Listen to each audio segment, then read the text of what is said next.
Well, good morning, fellow constitutionalists. These are my morning thoughts for February 16th in the year of our Lord 2016. Yesterday was my second full day at work, and I am sore. I put in an hour and a half of overtime last night, and I probably shouldn't have done that until my body gets used to working physically again for an 8-hour shift. I'll probably decline overtime tonight, but eventually in the future I'll do as much overtime as I can. I just want to talk about the storm that went through last night real quick. I got out of work and there was an inch and a half of ice and slush and snow on the ground. And I don't have a four-wheel drive anymore. I'm driving my 89 Ford Ranger. It's two-wheel drive. I got weight in the back over the axles, but there was a couple little hills that I have to pull before I get to the house on Snydertown Road. And I tell you what, it was touch and go, but I finally made it home. And I wanted to go to bed right away, but my nerves were so on end from driving home that I fell asleep in the recliner. But be that as it may, I made it home safe and sound. I'm a little sore this morning, but I'm feeling better. I think as the days go by, my body will get used to the working 8-hour shifts again in a factory. I was watching the news last night, and I was looking over the news this morning, and like I said before, Donald Trump is not my man. Donald Trump is authoritarian. He's a bully.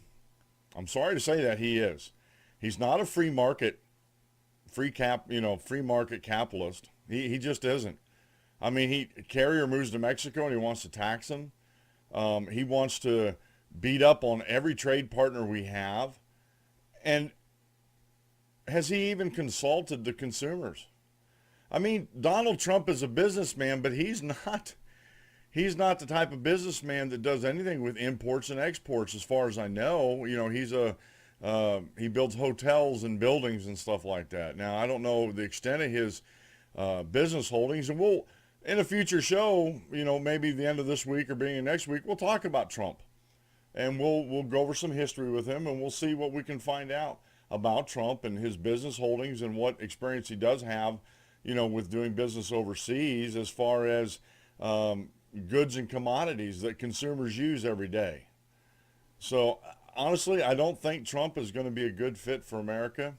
And maybe, as I pray for America every day, maybe between Barack Obama and if Trump becomes president, this is God's judgment on the nation, because I don't think Trump's going to make America great again. I think Trump and his ideology, his attitudes, how he bullies people, his profane speech, that's not American. I'm sorry. That's just not American. That's not free market capitalism. And it's going to be a detriment to the country. It really is. And, this could be more of God's judgment on this country for allowing abortion to go on as long as it has, and for allowing the immoral behavior of our leaders and, quite frankly, the people of the United States. This nation should be honoring God because it was founded by God. God created this nation through the founders. They paid homage to God for it, and we've abandoned our core principles, our basic fundamental principles that this country was founded on. And we only have us to blame, we the people to blame.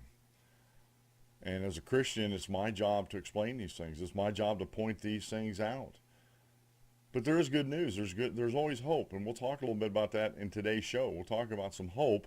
We're going to talk about socialism a lot, but we're also going to talk about hope, because without hope, there's nothing. And we have to hope that eventually we can turn this nation back around to where it honors God instead of curses God. These are my morning thoughts for February 16th, year of Lord 2016.